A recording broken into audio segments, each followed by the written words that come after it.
Good morning, everyone.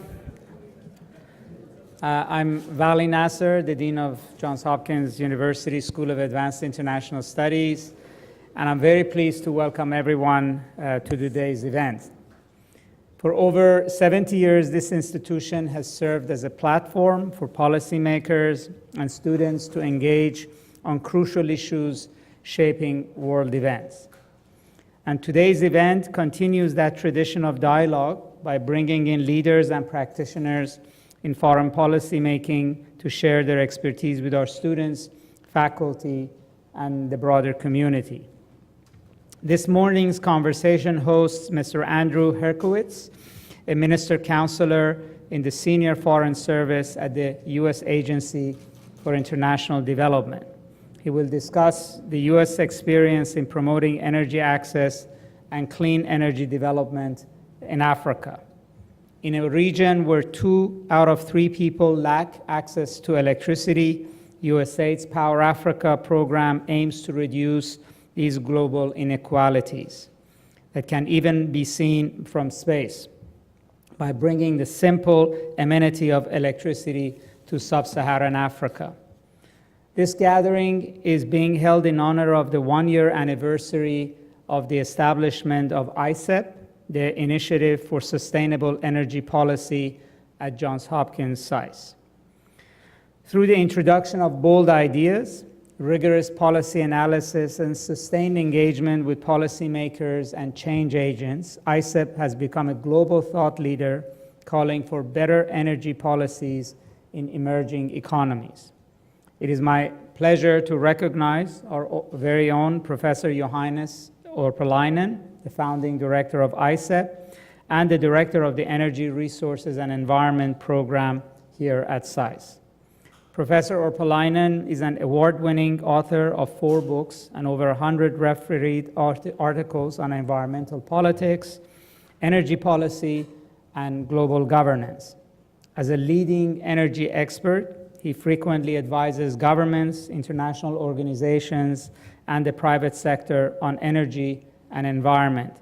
And prior to joining SAIS faculty in 2017, he was an associate professor at Columbia University. Professor Orpalainen, thank you for all of your efforts in establishing ICEP and creating a community of thought leaders on the critical issue of energy in emerging economies. And now please join me in welcoming Professor Orpalainen to the stage. Thank you.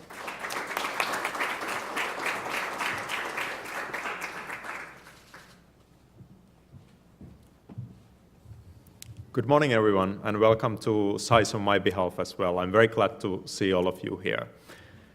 Today's event is going to be about powering Africa. And we at ICEP, we have done most of our work in Asia. So we mostly work in India, we're working in Vietnam, we are increasingly working in China.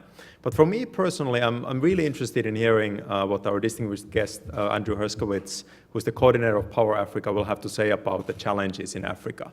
Because one of the things we see when we look at the trends in energy access is that this problem is being solved quite rapidly in most areas of the world. So if you look at, for example, India, the electrification rate is now approaching 90% and it keeps climbing, and there's every reason to believe that we will reach 100% by 2030.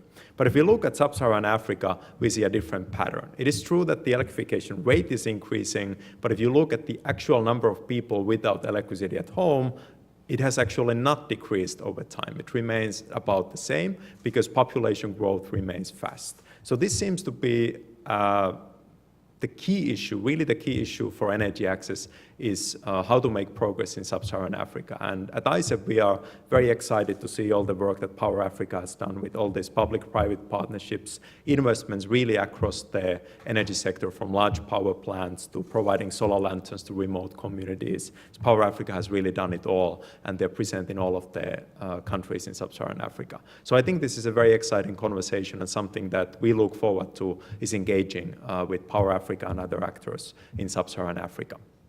So you're the first people to see that publicly. We just launched it. It's a little long, but when you've got 160 partners, you got to kind of keep everybody happy and make sure that we're showing a little flavor of everything. So thanks for having me today. I hope that gave you a good sense of what Power Africa is. Currently, it's the largest public-private partnership for development. As far as we know in history, we have over $54 billion of commitments. And that video should have given you a flavor of all the types of partnerships that we have. And what we realize is that the 9,500 plus megawatts, 117 transactions that have reached financial close, the 57 million people who have access to electricity for the first time, would not be where they are without the partnerships that we have. This is a partnership that was launched 5 years ago, and the goal was always that the U.S. government would not go it alone, USAID would not go it alone, rather that we were going to achieve these goals by working together and making sure that we're trying to get the private sector in the lead, and that the role of government, African governments, U.S. governments, is to give them the pushes that they need. And all the other development partners, the World Bank, the African Development Bank, we've got Israel, Korea, Japan, Canada, France, the UK, the EU, Norway and Sweden, all as partners. And so one of the great things that we've accomplished is we've not only accomplished having the U.S. government work together with 12 U.S. government agencies who are in touch on a daily basis, sometimes several times a day, figuring out how we can tackle the obstacles to deals. We're in touch on a regular basis with all the other development partners. So it's been a model for donor coordination and having development partners work together. Our goal ultimately is to achieve 30,000 megawatts and 60 million connections, which would translate to about 300 million people. We're on track to achieve that goal by 2030, but we need to keep on working together. So I don't know how much you want me to say, if you want to go straight into conversation, but I think I've just given you sort of the high-level highlights about where we are. So why don't we go ahead and have a conversation? Sure. Thank you. Sure.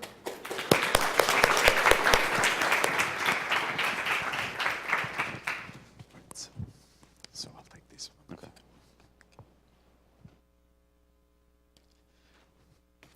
All right, excellent. That was great, very, very insightful. What I'm going to do is I'm going to just ask 3 questions myself, and then after that I'll open it for questions from the audience. And the very first one that I want to ask is, so we at ISEP and here at SAIS, we're always looking for new ideas and what's exciting and where things are going. So what do you find exciting right now in the sub-Saharan African power markets, energy access, electrification? What are some interesting new opportunities and things you'd like to do and see in the future? Yeah. So for me, the most exciting thing that's going on is what's happening in the off-grid space. And you'll hear a lot of people talk about microgrids and say microgrids are the future, and people will use the word leapfrog, which I find incredibly irritating because it's not leapfrogging anything. They'll say it's like cell phone technology. Microgrids have not proven to be commercially viable quite yet, for the most part. I'm not saying that they won't be at some point, but I think that when we talk about climate change, I just came from an event where the focus was on talking about people, impacts of climate change, what can be done, do we think climate change is real, all of these different topics. So much debate is focused on climate change, and I think if people stopped and paid attention to what's actually going on, in the off-grid space, you see these companies that have these small solar home systems. And what they're doing is they're taking a small solar panel, on average 100, 200 watt panels, and they're getting people who otherwise didn't have access to electricity access for the first time. But what they're selling them is they're not selling them electricity. They're selling them services.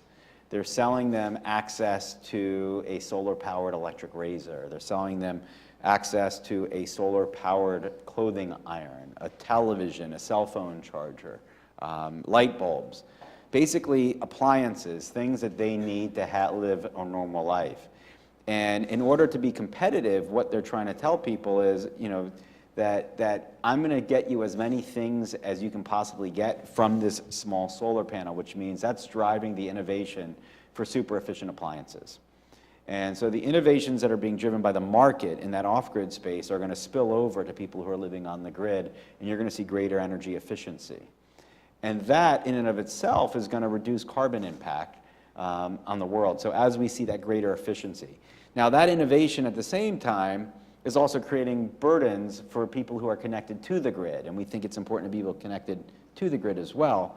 But what's happening is that as countries are getting pressure to connect people to the grid, let's say it costs you $1,200 to run a wire to someone's house in a rural area, that person who's currently not connected to the grid generally won't be your best customer. So are you going to spend $1,200 to run a wire to a person's house and they'll have a couple of light bulbs swinging back and forth?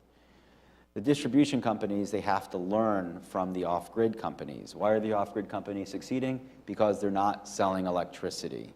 They're leasing and they're selling appliances. It's the same thing we did in the United States when we did rural electrification, is we didn't just run wires out to rural areas, but we actually did appliance circuses. You know, the GEs of the world went around and said, hey, you're getting electricity and come to this fair and look at the dishwashers and all these great things you can do with this new electricity that you're getting. So I think that the on-grid space has to pay very, very close attention to what's going on in the off-grid space, because the off-grid space is figuring out how to turn people in rural areas and people who you otherwise think won't be good customers into good paying customers. Excellent. This is a very, very nice answer, I think, because it also highlights this challenge that we've often seen with the traditional utilities, that there's a long history of how to do things. There's a lot of regulation, there's a lot of red tape, and innovation is hard in that environment. These are often politically charged decisions about electricity pricing, business models, and everything. Whereas the off-grid sector doesn't really have these constraints. They come from a private sector perspective, and they have more flexibility in doing these things. You kind of anticipated. But I'm going to talk about this. So utilities, sure. Okay? I would not want to be a power distribution company right now in a country that doesn't have a lot of connections, because there's tremendous pressure to connect people who.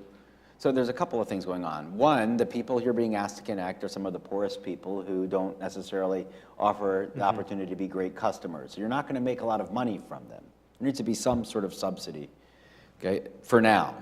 Number two, as appliances become more and more efficient, it means you're selling less electricity to those customers. So that puts a further strain.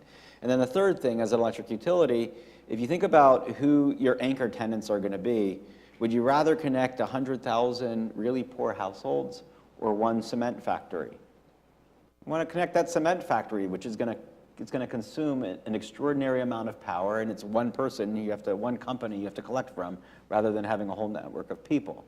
So there's tremendous strain on the power distribution companies right now. Now, the problem is also the industry, is that industry is starting to produce its own power. If you listen to Aliko Dangote, who's the wealthiest man in Africa, his advice to businesses is that if you're going to be successful in industry, you have to produce your own power. So imagine that you're facing the pressure of connecting people who won't necessarily be financially viable customers. Energy efficiency is causing people to use less power. And three, you're losing all of your anchor customers. This is one of the reasons why of the 37 utilities on the African continent, only 2 of them are solvent. So what Power Africa is trying to do now as our 2.0 is we're going to focus more on strengthening the utilities, on looking at new business models for utilities, and also strengthening the transmission and the distribution. So how do you then see these fitting together? So we've learned that the off-grid sector has some potential for innovation and lessons for the grid sector. But how do you think more broadly? We were both last week at an event for the launch of the Energy for Growth Hub, where we heard that the developmental potential of these smaller systems is limited because they don't power industries and everything. So how do we bring these utilities around? What are your thoughts on that topic? So again, I think a lot of people think that you're going to focus exclusively on the grid and big power solutions, but what you don't realize is that the small solar home system companies are just barely scratching the surface in terms of the potential to help grow economies that people didn't think about. Think about it as microfinance. The people who started off microfinance giving $50 loans to people, and eventually people emerged from poverty, and then you have these credit unions and these other microfinance institutions that are building up communities. We've seen this happen all over the world. The solar home system companies are, like I said, they're not selling electricity, they're leasing appliances, they're financing companies. You look at a company like Phoenix International, which NG just purchased last year. while others were trying to do bigger and bigger panels, Phoenix was doing smaller and smaller panels, going out to people and the poorer customers, 10-watt panels. But what were they doing? They were collecting payment data on all of these customers, and they were getting to see, what the payment habits were, and then they started getting into educational loans. So the value of that economic data on people, and you're talking about 600 million people in sub-Saharan Africa who do not have access to electricity. That's a 600 million person business opportunity to understand that customer. So you're going to be collecting the data, getting to know their payment habits. It doesn't even get to the point of how you're going to monetize, ad revenue and other things. If you have that customer and you can figure out you've got 100,000 customers and you can sell ads that you're then, sharing information both ways. So for me, I think all the solutions for solving Africa's electricity problems exist. It's getting the right smart people to make the right decisions and deploy things in the smartest way possible. Okay, excellent. Here I'm going to have to take the opportunity. We actually just released earlier this morning a policy brief where we work with the data set from a British company called Bbox, using their database of customers in Rwanda and Kenya, and our data scientists. And which is a Power Africa partner as well. That's correct, that's correct. So we have yet another connection here. So we work with their data set to understand their customers and do some clustering and segmentation of where the sort of next group of customers for this company would be. And that was a very exciting project. Yeah. They were also very happy to do exactly what you just said, which is understanding the customer base. But let's talk about microgrids, because I go to a lot of different events, and people will talk about, oh, microgrids are the way of the future. And I think microgrids are going to emerge one of three ways. One, you look at these solar home system companies, and let's say you eventually have 1,000 customers within a certain area who are all paying on a regular basis for their 200-watt solar panel.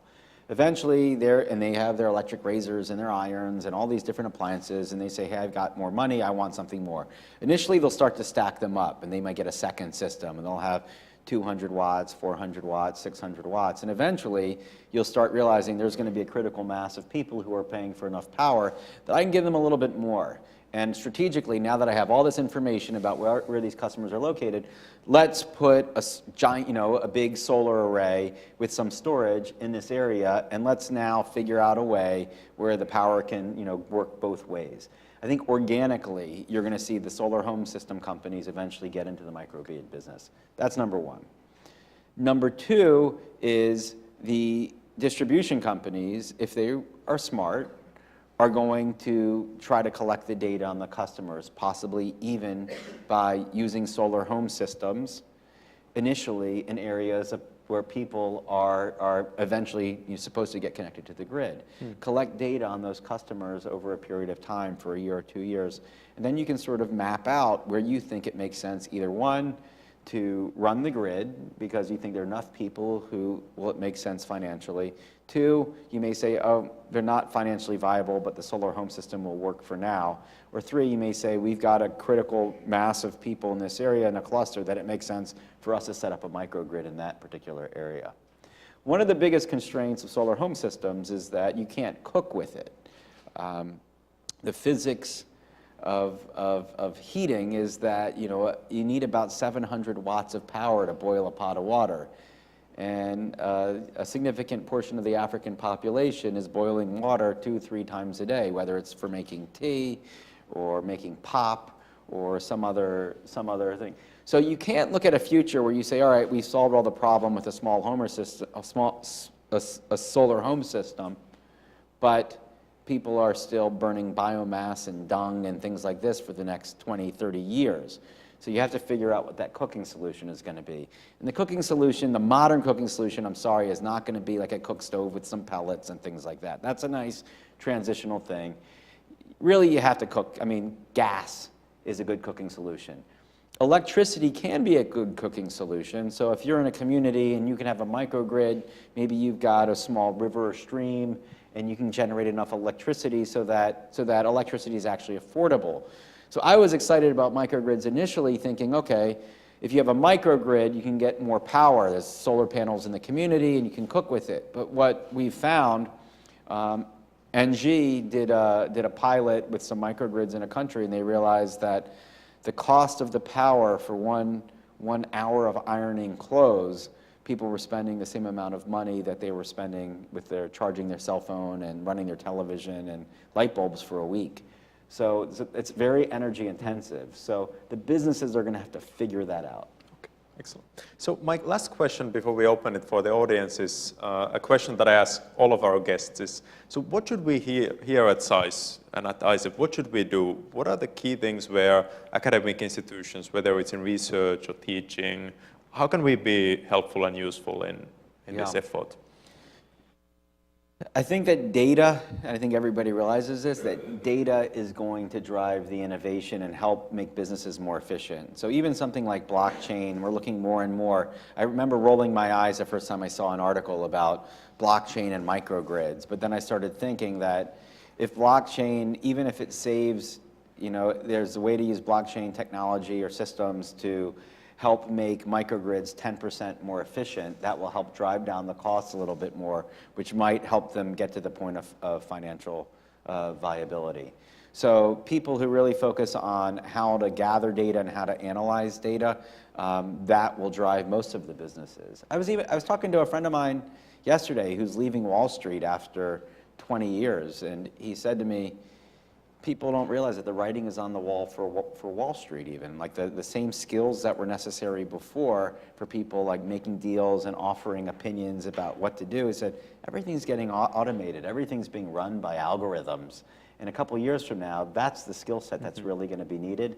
Those are the skills that are going to make sure that businesses are successful.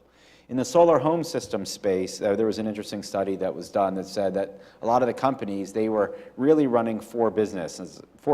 I'm going to forget one, but one, they were selling electricity. 2, they were software companies. 3, they were appliance companies. And I think 4, they were financing companies.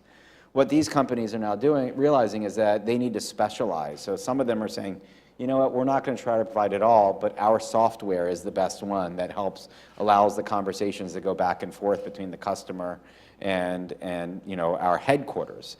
And so we're going to focus on the best software platform and let the other solar home system companies focus on that. Another one said, we've been the greatest innovators in the different types of highly efficient appliances. We're going to focus on appliances. So as you get more and more specialization, all that's being driven by data and information. So I would just say, figure out where you can come up with a niche. Anything that you can do to make any of these systems, whether it's the off-grid systems or on-grid systems, more efficient, that will help lead to successful businesses. All right, fantastic. I'd like to open the floor for questions now from the audience. And please identify yourself so I know who you are. Yes, sir. And the mic is coming. I'm Bob Hershey. I'm a consultant. What is being done to try and get together the financing online and get an economic consensus of those who might fund things and what they want to do? So I would say that, look, when Power Africa first was launched, we were really sort of jazzed up about how we're going to get business to want to invest on the continent. And I can tell you there's no shortage of money that wants to invest. I don't think we have to be creative or do crowdfunding or any of these things. There are plenty of private equity firms. I mean, we have partners that are private equity firms, partners that are banks, plenty of project developers out there. In fact, part of the success of Power Africa has also become one of the problems in that in driving down the prices of power, you look at in Zambia, we featured in the video, and in Senegal, and with our support to the World Bank Group's Scaling Solar Program, the price of solar power is coming in at 6 cents and 5 cents per kilowatt hour. Before Power Africa was launched, developers would go into a country and propose 25, 30 cents a kilowatt hour. What does that mean? There's incredible pressure now for every country to bring down the price of their deals. And so a lot of countries say we won't do a deal for more than 10 cents a kilowatt hour. Remember when Power Africa was launched, and I was in Kenya for that first year, I remember sitting with someone from the government there and say, we're not going to do any deal for more than 10 cents. And I thought that was crazy. Now I realize it's not crazy because people will do it for 9, 8, 7 cents. And it's part through our support for competitive tendering that people know what's out there. But what does that mean? It means that a lot of the traditional project developers that were willing to take a lot of risk, private equity firms that expect an investment rate of return of 18%, 20%, they can't make the numbers work anymore. So some of the companies that are willing to take the highest risk are not going into deals anymore, or they're making it, it's very difficult for them to make it work. You're now seeing some of the bigger corporates. You're seeing companies like Enel Green Power and others out of Italy and Engie out of France, where they have access to, their expected rate of return is lower, so they have access to cheaper capital. Companies like Global-Lec in the UK, which gets funding from Norfund, so they have access to less expensive capital. Private equity firms may go in and just do, fund things, do projects with all equity and be willing to take a lower IRR. But the money is there. The question is whether or not they're bankable projects and whether you've got reliable partners on the other end on the African continent. Do we have other questions? Yes, sir.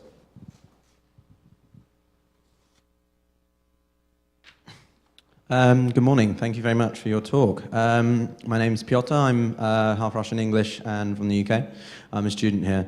Now, my question relates to, I saw something on the little video earlier about the map and where a large amount of work for Power Africa has been done so far. And I'm a geographer in my undergrad, and I couldn't help noticing a lot of the places that I've traveled to, they tend to be, obviously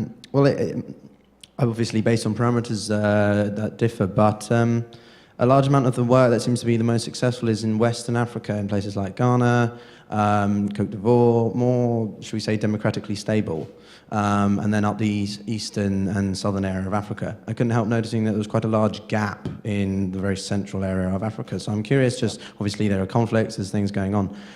And I also noticed that the distribution is going to be one of the large things for the 2.0. How are you going to address sort of trying to distribute and mitigate imbalances that will inevitably occur between the haves and have-nots as well? So the video was meant to just show sort of a sample of the projects that we're doing, not all of them, but you're absolutely right about Central Africa being a place where we don't have as many results to be shown. We've got a big program in the Democratic Republic of Congo.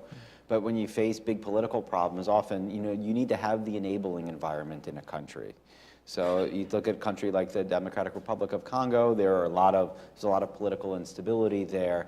We're still working. We're working, part of what we do is we'll also work with the private sector. So if you've got a viable mining industry and they've got a solution, it's something that we would look at trying to support as well. But you're spot on. Ultimately, our metrics are megawatts and connections, so there's almost this incentive to only focus in the countries where you're going to have a win. And we're not doing that. I mean, we could say, if we're going to achieve our megawatt goals, all we're going to do are big gas projects. We're not doing only big gas projects. If you look at the projects that have reached financial close, by megawatts, the vast majority have been gas projects. In terms of number of projects, the vast majority have been renewables. So for us, we see success when a country has done its first ever competitive tender for a project. That's one factor. Ethiopia was not featured there really. We had a quote from the former head of the Ethiopia Electric Corporation, but we have been hammering away at the same geothermal project in Ethiopia for 5 years now, and it still hasn't reached financial close. And it will, but that project reaching financial close is going to transform not just the power sector in Ethiopia, because it'll be the first ever privately funded deal in Ethiopia. It says a lot about the market. But in trying to advance that project, it's going to resolve a whole bunch of other issues that impact other sectors related to currency and things like that, the repatriation of currency, the convertibility of currency. So, we don't lose sight of that really tough enabling environment work that you have to hammer at, but you have to have a strong partner on the other side. And I would like us to do more work in countries like Djibouti and some of the smaller countries in West Africa and in Central Africa, but there has to be that strong host government commitment to make it work. And we wouldn't be where we are if we didn't have strong host government partners on the other side. Our numbers in Nigeria should look a lot better than they are. Yeah. Any other questions?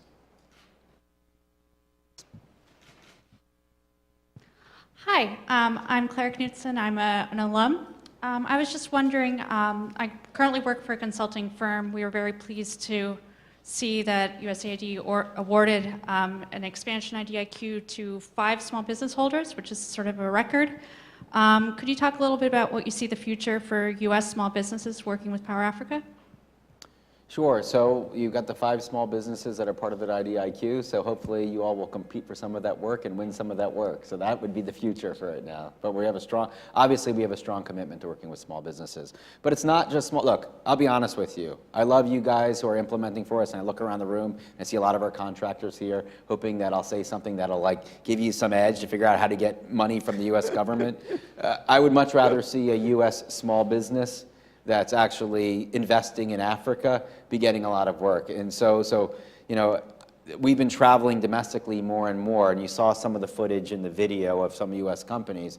I want to make sure U.S. companies are aware of the opportunities. And there's a company like Rickley Hydro in Ohio, which has been selling small products in Ethiopia that will measure the flow of streams for doing micro hydro projects.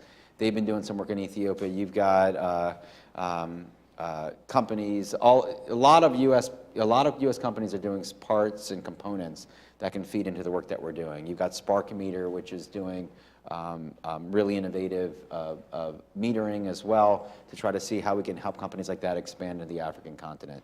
So yes, we are very committed to small businesses in the U.S., but not just on the contractor side, but trying to figure out how we can get U.S. businesses to expand exports to Africa as well. Yes.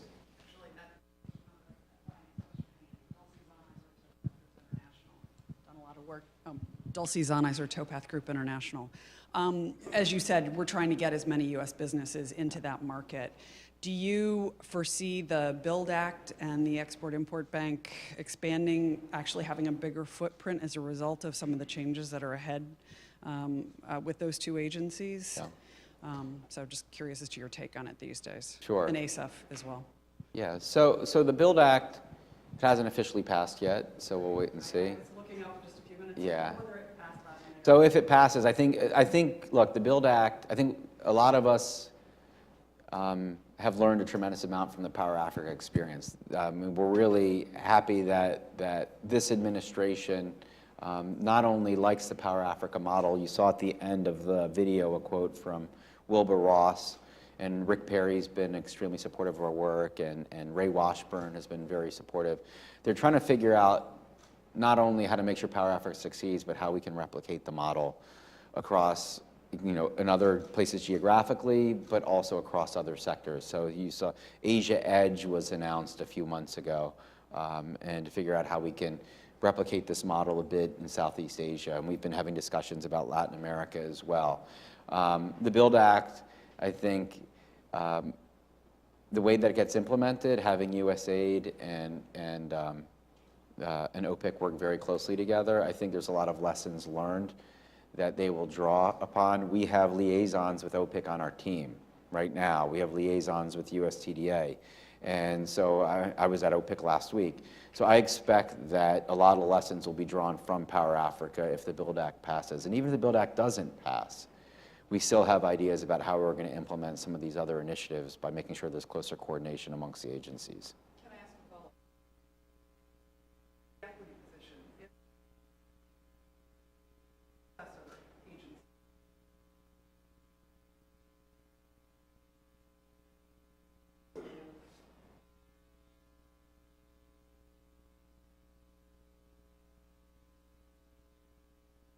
So I would just say, I had been asked in the past with Power Africa, consistently, the members of Congress asked me, what do you need? And I would say to them, I've got all the authorities that I need already. Like, we have the authorities that we need, in my opinion. Equity will be interesting. I think that it has to be deployed very, very, very cautiously.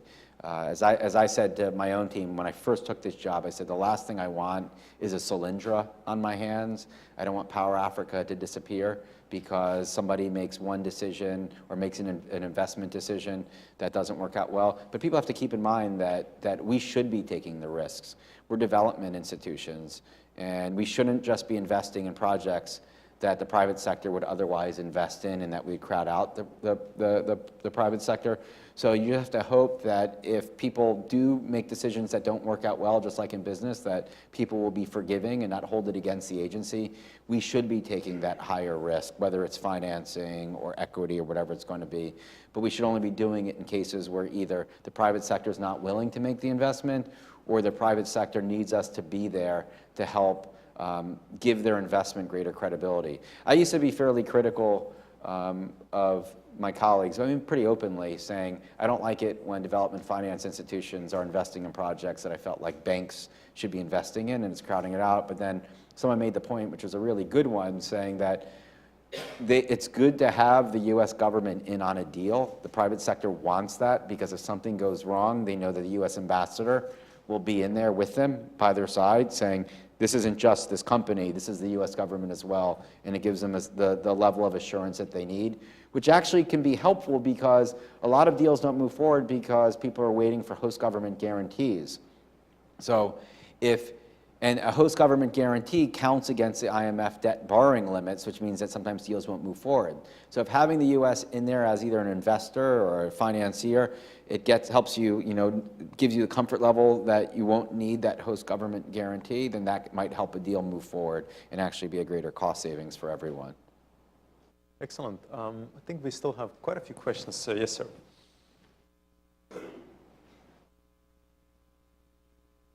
Thank you. Mike Ashford, class of 91, and Chemonics, one of the others in the room. Raise your hand if you're not a contractor. How about that? But an alumnus, and very happy that you came back to the, I love you guys as contractors, so you know that, but it's just like, I wanted to get some students in here. I mean, come on. I think they're also watching online. But given that tremendous experience that's accumulated with the challenge on the generation side, and then looking ahead to the utility side, what kinds of big thinking is there around how the private sector gets engaged there, because of the challenges that you pointed out about just the way utilities are a different kind of business model? Yeah. And I'm thinking about the MCC's work in Ghana, which I don't think that deal closed on that concession there, despite several $100 million in funding that was laid out as a carrot to get a privatization. No, the compact they've reached agreement on the compact. Oh, okay. Sorry, I haven't been tracking the news, but that may be a good example to point out. But I'm just curious what the big idea is about. Where are the opportunities for companies and sort of the transmission and distribution and utility reform? Yeah. So for in all seriousness, for the contractors in the room, I mean, we want to do a lot more utility reform work, which means having contractors go in there and do this. In fact, Tetra Tech and Nexent have done a tremendous job for us on Power Africa to date. But one thing in particular that Tetra Tech has done in Nigeria is we went into four of the distribution companies and put teams in there and helped them turn things around and helped them generate about $120 million in new revenues over the last year and a half or so. So we said, all right, this is something that's working. Let's do more of this. So there's always going to be work for our we wouldn't be where we were, frankly, without the work of all of the implementers who are in this room. So I can't thank you enough for that. And we're going to continue to rely on you all for that type of really technical assistance and utility reform work. In terms of transmission and distribution, that's a much tougher market to figure out how do you make this something that's profitable and want to get that type of investment. It's often government investment.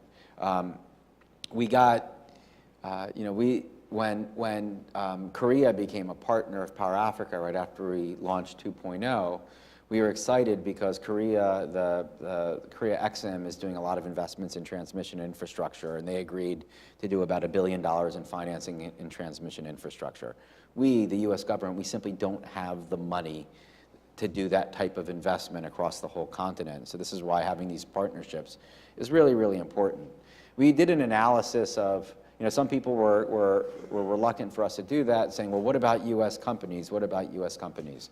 Right now, I think our analysis showed that US companies only have about a 2% share of transmission infrastructure on the African continent. We've got about a 20% share of generation. And the problem is that, so we're competitive in power generation. there won't be any more power generation if there's not more transmission. So I think we need to just get those transmission lines and distribution lines built, because right now our projections, and we've done analyses in East Africa and West Africa, and we hope to launch a transmission roadmap in about a month or so. But our projections are that if you look at the current deal flow right now, if all those projects come online, there's going to be more supply than there is demand. Well, how can you say that when you still have 600 million people who don't have access to electricity? So you have to get those industries and those people access to the grid, and that will generate more and more demand, which will create more and more opportunities for U.S. companies in the generation space. It's in the back.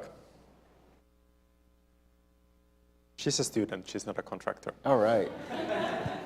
Hi, thank you so much for this wonderful conversation and insight. So I'm a second-year student majoring in energy, and I wrote a paper for one of my courses last semester arguing that PAYGO must de-verticalize the finance function and specialize on technology and operations per se. Yeah. So I was wondering what your thoughts are on this, and what kind of policy and private sector support would be required to promote the sector? What type of policy and private sector support would be required to promote the sector? Yeah, the pay-as-you-go technology, solar home system. Yeah. So I think the companies are doing it themselves in an extremely competitive market. What we've been doing, though, is most companies have been focused heavily in East Africa, particularly Kenya and Tanzania and Rwanda for the last 5 years or so. And we've been facilitating the entry into other markets. So we're facilitating the entry of a lot of companies into West Africa. Phoenix International, I think I just saw a stat that they added 40,000 new customers in the last few months in Zambia as well. So I think that the companies are doing it themselves, but the role that donors can play is that we can help give them the incentives to expand their markets into other places as well. But also it's partly educating the host governments about what they can do to create those incentives to bring them in. It's things like, VAT exemptions and other sort of financial incentives to bring them in there as well. And also making sure that host governments realize that an off-grid connection is not necessarily a bad thing, that it may not be permanent, but from a transitional standpoint, it really gives you an opportunity to get to know your customers and get to know your future clients as well. Yes, sir.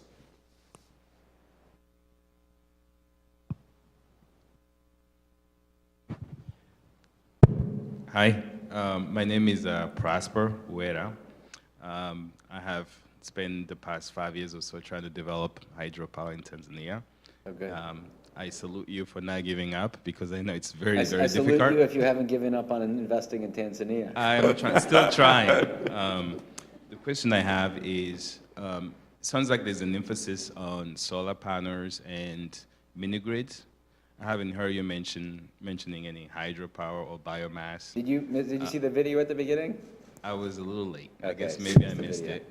But Yeah. and also you mentioned a little bit about a combination between solar power and streams of water, which I think will be quite interesting. Right.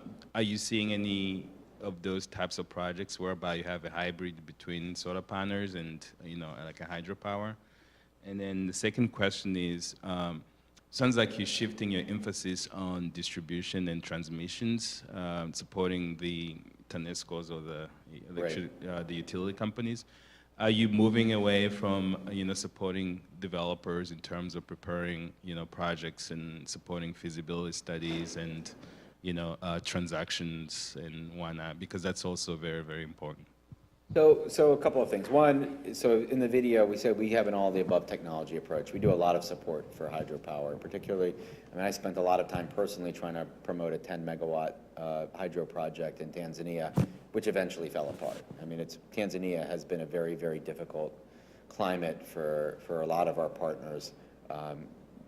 TANESCO in particular as being just insolvent off-taker, and then even sort of the general hostility towards foreign investment, which hopefully has now softened. I saw that they're now going to be doing a public tender for certain projects. But I've seen a lot of frustration amongst our private sector partners working in Tanzania, which was a shame because in the beginning it was really one of sort of the shining light of places to invest, and then that shifted. And that, hopefully that will change. So hydropower, in fact, we have a hydro strategy that we're also, it's drafted. We're still sort of vetting it with people. And, we're not looking at the big mega hydro projects so much right now just because they can be problematic. It doesn't mean that we won't look at them at some point in the future, but we have to make sure that any hydro projects that we support adhere to strict sort of environmental and social due diligence standards, labor standards, things like that. And there are a lot of the smaller hydro projects that we do continue to support. What was the second part of your question? Oh, are we shifting away from support for project developers? No. But what we realized is we had a lot of transaction advisors on the ground in countries, and their role was to sort of try to drum up support for new projects. And we realized that we're currently tracking 800 projects across the continent. We don't really need to drum up new projects. We need to make sure the projects that are in the pipeline that are good ones actually get across the finish line. And if we can shift some of those resources to put advisors in transmission line companies. So for example, we've got a contractor, an advisor who's in a transmission line company in Mozambique. That will be a better use of our resources to make sure that those transmission lines are built.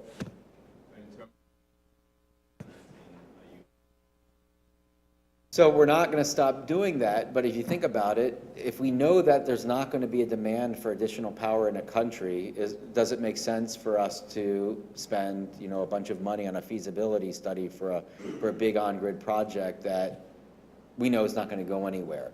So I'm not saying that we won't have resources available for feasibility studies, but I think the analysis, when you look at the application, there'll be the analysis of whether or not there's going to be demand for that power. I faced this in Liberia. There was one of our partners wanted to do a feasibility study for a very small, very modestly sized solar project, and there was pushback from our team on the ground saying that they didn't expect there to be the demand for that power. I was fighting with them quite a bit about this because I still thought for such a small amount it made sense. But I think that what we'll see is that as applications for feasibility studies for new power generation projects move forward, USTDA always consults with the embassy, and the embassy team will offer their honest opinion about whether they think it's going to be, whether the project is one that's realistically going to move forward. Yes, please. Slide in the back. Hi, my name's Annalisa. I'm a student here in the ERE department as well. I was just curious, how much does Power Africa look at regional electrification versus kind of focusing on more local communities? So that's the other piece of our 2.0 is one of the reasons we're doing this analysis of, so we did a regional analysis of East Africa where we projected out over the next 5 years all of the power generation projects that we expect to come online and did an overlay with the transmission line projects and to try to figure out what the pricing would be country by country. And figure out, where are ways that you can get greater efficiencies. What we realize that when you project out now, there'll be, in theory, an excess supply of power in East Africa if all these projects that we expect to come online do in fact come online. What we wanted to avoid was a situation that you saw in Kenya and Rwanda where power generation projects were completed, but the transmission lines weren't completed yet. So Kenya had this commitment to pay for Lake Turkana, which will be commissioned any day now. But the power generation assets were completed, almost a year ago, and the government was, was obligated to be paying for that power, and you're paying for power that's just going into the ground. So we want to try to avoid that. So we did an analysis. The other thing that we found was that most of the countries will have excess supply. Does it really make sense for Rwanda to generate new power at 20 cents or even 15 cents when if you can just finish a transmission line piece, they'll get power for 7 or 8 cents from Tanzania. So we're trying to help the regions plan better. And then we did a similar analysis in West Africa. It's more and more difficult. You've got all these different factors, more countries. Nigeria is obviously the biggest player. And what Nigeria does, your whole analysis can swing from here to here based on whether or not Nigeria exports 5,000 megawatts of power to the rest of the region or nothing. So what we're trying to do right now is pull together all 3 of the regional analyses that we've done. We haven't done as in-depth in Southern Africa to look across the continent to figure out what makes the most sense from a regional power trading standpoint. and then provide the support to the power pools. Do we have more questions? Yes, sir.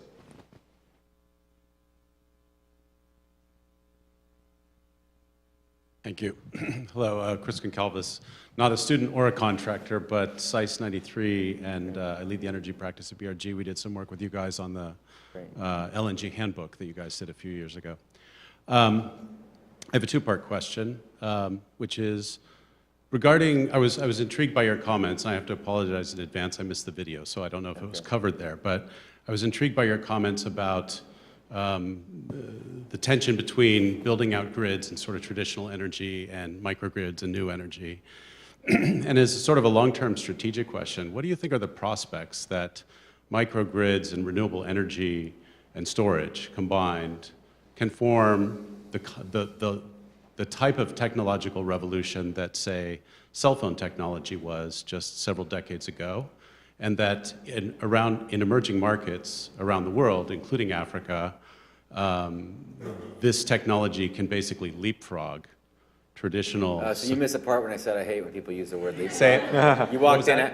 I now know when you walked in. You walked in after I said I hate when people use the word leapfrog. Oh, okay. Well, now I know the answer to the question. So I don't think it's a revolution. I think it's an evolution. I think it's going to be driven by business models. Bottom line is, if people can pay for something, they'll pay for it, and the businesses will figure out that need.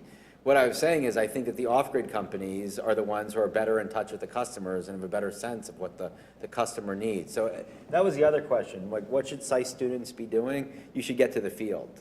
You should go live in Africa or live in the market and get to know the customers. But doing it from Washington, D.C. or anywhere else, you're not going to learn that. But if I may, I think your answer and the comment about hating that terminology and saying evolution means that there's really not the same prospect here because of the nature of the technology, maybe because of customer credit, that of what happened, where people just skipped landline telephony altogether and went straight to cell phones. Well, they're doing that with solar home systems, right? They're doing that with solar home systems. So as people can demonstrate, so even if you take the solar home system customer, the typical customer, right? People start off with a 19-inch TV. A 19-inch, TV that draws like 12 watts of DC current instead of like the 200 watts of current. But within months, the person wants that 32-inch TV. So people always say, oh, well, these customers won't pay. I visited a microgrid on one of the islands in Uganda, and I was talking, they've got about 2,400 customers, and it was, I think, maybe like 750 kilowatts of solar and like 500 kilowatts of diesel backup. And the guy who was running the utility there said to me that the problem is that we're connecting people and all they're doing is having a few light bulbs. And I said to him, why aren't you financing appliances? Why aren't you generating the demand for them? Why aren't you learning from what the solar home system companies are doing? Give them the things that they need. A person can't go out. A person who's that solar home system client often can't afford to go out and buy a TV outright. But if you say, hey, for a few dollars a month, I'm going to give you a TV and all these other things, you figure that out. So it's going to come down to business models. And so is it a leapfrog? I mean, I don't know. What's a leapfrog? What's a revolution? Is a revolution 5, 10 years from now? I think 10 years from now, yeah, you're going to see a lot more people with access to basic electricity. So if 10 years in the history of time is a revolution, sure. But I think it's going to, the microgrid piece, I think is going to be more of an evolution. And I'd love to think about what the future looks like, and I always encourage others to do it. I think, what else is going to happen 10 years from now? You're going to see a really inexpensive electric car. And it's going to take off in China and the US. The Chinese will probably develop it. But even in Africa, what will you see is you're probably going to see an electric motorcycle. They already exist. But you're going to see that getting adopted very, very quickly. And how are you going to charge that electric motorcycle? You're not going to do it from your 200-watt panel. You're going to have some sort of service station, something where you can go and swap out the battery. And maybe that service station will become sort of the anchor tenant for a microgrid in a community. So you have to think through all those things. It may also be the distribution center for liquid petroleum gas, so that people go to the center, they swap out the battery for their electric motorcycle, they pick up their LNG tank, their LPG tank, they go home, and they're getting their television and everything else from their solar home system. Or maybe that solar home system has now grown to a point where it can plug into a microgrid, and through blockchain and other things, people are trading power at the local level. That's going to happen. It's going to happen because the technologies exist already. It's nothing new. It's just who are going to be the smartest business people to figure out how to make money from this. Thank you. Well, we'll take, do we have 2 more questions here, maybe even more? Let's just keep going then. It's late in the back.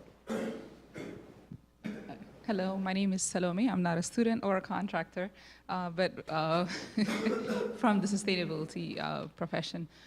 So is there room in Power Africa for energy efficiency, considering I know a lot of the conversation has been around generation, transmission, but we wouldn't have to generate as much if we, saved a little bit more, and there are a lot of U.S. companies that are experts in this field. So is there room for energy efficiency? So you must have missed what I was saying earlier then also. I love it that people all walk in late, they feel the need to say something and ask something. This is a university, don't you call your students out on that kind of thing? You're not a student. It's not a student. So, what I was saying earlier is that I think one of the greatest innovations is in the energy efficiency space, because what's happening is that the solar home system companies are driving the innovation for super efficient appliances. They're figuring out how you can take a limited amount of real estate from a small solar panel and squeeze as many electrons out of that to power as many different appliances as possible. And that innovation is being driven by, the demand for a super efficient appliances. That's going to have spillover impact on people who are living on the grid. And the other point that I made is that as appliances become more and more efficient, it actually puts more and more strain on the power distribution companies, the on-grid companies, because you're adding a customer who may not have a lot of money, and hey, guess what? They're using less and less electricity because all of their appliances are super efficient. So they have to figure out how to adjust their business model so they can still make money. I was comparing it to someone yesterday. I was saying, think about it as if, you have to stop thinking like someone delivers 50 gallons of gasoline to your house every week and says, hey, I'm selling you your gas. That's not what electricity is the input. What you've got are services that you need, things that you need. Someone's going to deliver 50 gallons of gas to your house. You're going to have a vehicle or a barbecue, or you're cooking with gas or things like that. And so I think electricity companies need to stop thinking about selling electricity. They need to figure out other ways to make money from that and offer more services.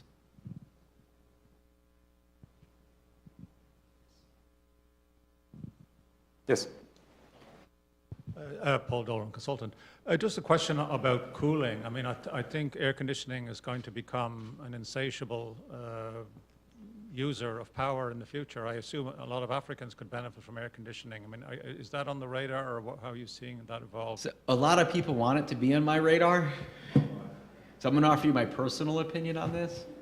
So again, I think the market will drive that demand. The same reason that last summer I went online and I tried to figure out what consumes less electricity, a swamp cooler or electricity or an air conditioning unit. As people emerge, and move into the middle class and they start having money for things like air conditioning units, naturally the private sector is going to figure out how to make it as inexpensive for them as possible and how to reduce their costs. So I think there's going to be a market-driven solution to cooling. I'm not saying that cooling isn't important. We did a competition last year for refrigeration, for off-grid refrigeration. So for the purposes of making sure that medications and that crops and things like that to reduce losses, I think cooling is important. But in terms of air conditioning units, that is not a high priority for us right now. Look, I grew up in this area. My school didn't have air conditioning. We had a lot of hot days. I've lived in countries without air conditioning. It's uncomfortable, but it's not the same as you need to make sure people actually have access to electricity first, and that they have access to productive electricity. It's more important to me that a person is no longer cooking with dung and wood and charcoal than it is to make sure that other people have an air conditioning unit. So that's where our priority is. You want to make sure that people have access to modern energy services. Cooling is very, very important. But right now, that's not one of our high priorities. I assume, does that mean that you're a journalist by the notes that you're taking? Okay. Yes, sir. Yes, you do. My name is Thomas, and for the last 4 years, I have been installing solar in Africa. I live in the US. Where? And what I found out is Where have you been installing solar in Africa? mostly in East Africa, Eritrea. The best customers are actually the people who use the generators. And so my first customers were the embassies. And this embassy was spending about $600,000 a year for diesel. One of them was the British embassy, and we installed a system for them, and now they are copying it across Africa. The second customer group is the diaspora. There are Africans in the US. Nigerians send about, I was looking at the World Bank website, $22 billion a year to their families. And these people could finance a lot of the solar. So what is your connection with diaspora?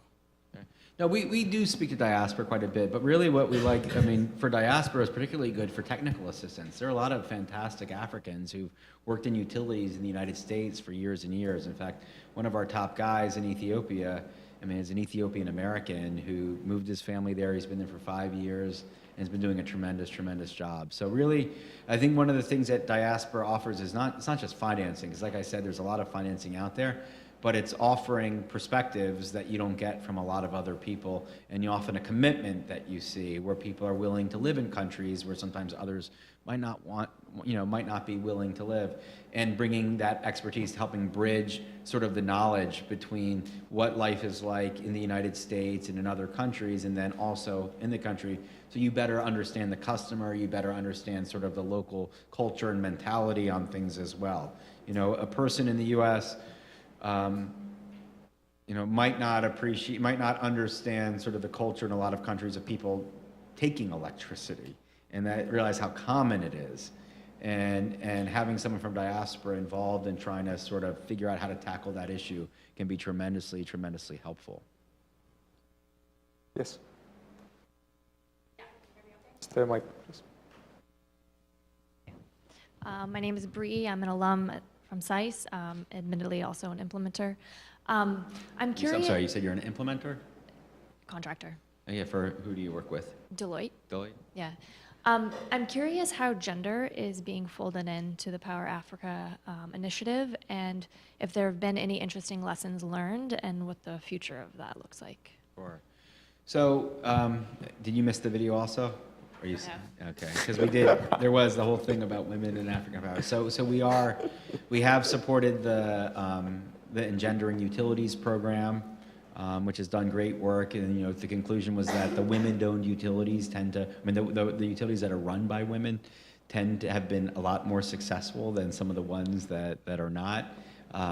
We have a Women in African Power network, and then actually right now this week we launched the first ever Young African Leadership Initiatives Young Women in African Power cohort in Pretoria. So we brought women from all over the continent to be trained in leadership and networking. So we're planning to continue to do that, whether we expand it to other areas as well. But we're always open to other ideas related to gender. We've got a person who's dedicated full-time and multiple people who work on it full-time to gender issues. So for any women who are interested in the power sector, or anyone, but we've got a LinkedIn network it's called Women in African Power, and I encourage you to go ahead and you can hear about a bunch of the activities. I think RTI has a breakfast in Johannesburg that they're doing next Monday as well.